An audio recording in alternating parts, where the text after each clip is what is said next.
exciting mix of folks that are going to talk about a great and exciting mix of destinations. So first, we will get started with Lainey. Hello, Lainey. How are you? Hi, everybody. Thank you for being here. And we're going to start with you. And I know you're going to talk about you had a bit of an extended trip bringing your daughter to school that involved a road trip and some hotel stays. So take it away. Thank you.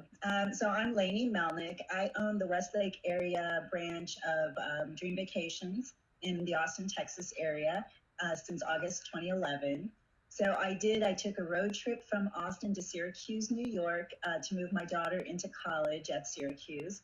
And since we're in Texas, New York had a 14-day quarantine for us.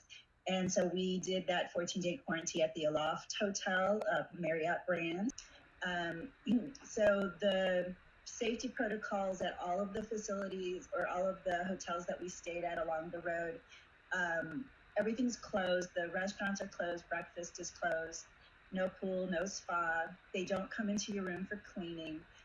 Everything is done by you putting things outside of your door or going down to the lobby.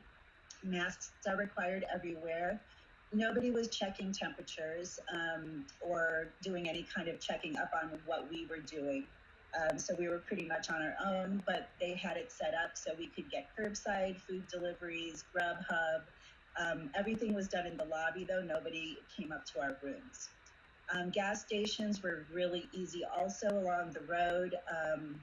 I use plastic gloves at the gas stations so that I just put them on, disposable ones, put them on and take them off and throw them away before I leave. So I felt fairly safe doing gas at the pump.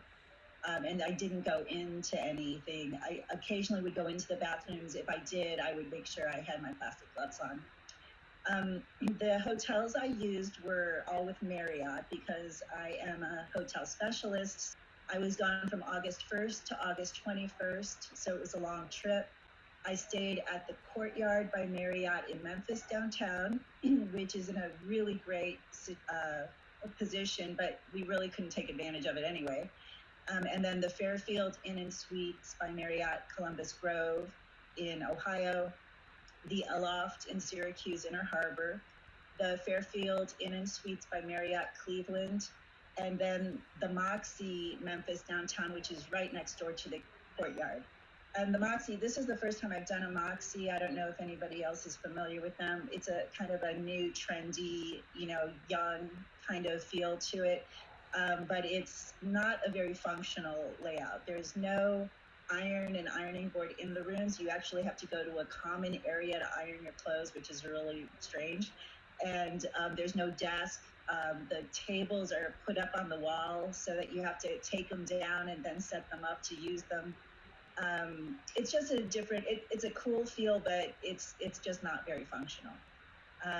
Otherwise, all of the hotels were awesome, and I love Marriott brands, and that's basically it for me. Awesome, thank you. Yes, I stayed in a Moxie in Manhattan once and had the similar experience. The room was so narrow that I could touch the wall on both sides, and I was fascinated by the design elements like the chair hanging on the wall and the table hanging on the wall. So for what it lacks in creature comforts otherwise, perhaps, it makes up for, I think, in innovative design and a great use of space. So it was pretty cool. But yes, you do have to wrap your head around a lot of common area kind of approach. But anyway, thank you, Lainey. That's awesome. And Lainey, what states did you go through? Well, I don't remember every state, but I stopped in Ohio and Tennessee both ways. There are different routes you could take. Did anyone in New York ask you about quarantine? Yes. So because we were moving my daughter into college, it was required before we did our move-in date that we needed to have a test within 10 days that showed a negative. So and we had to fill out a form about where our quarantine was and how long we were there. But then we also needed to show the negative test results. So that was all through the university. It was not for anybody in the state. Nobody required that. Okay, so it was a university. Perfect. And can I also say in New York, getting tests were so easy. It's done at urgent care. You just walk in. In Texas, you can't get them. So we couldn't have tested here first. And I've also been contacted recently that the travel clinics here in Texas are doing COVID testing, but you have to pay for them. Ladies, thank you for a lively discussion and a tremendous amount of great information. We appreciate your efforts, and thank you to all our audience members. Everyone have a great day, and thanks for coming. Bye. Bye, everybody. Thank you.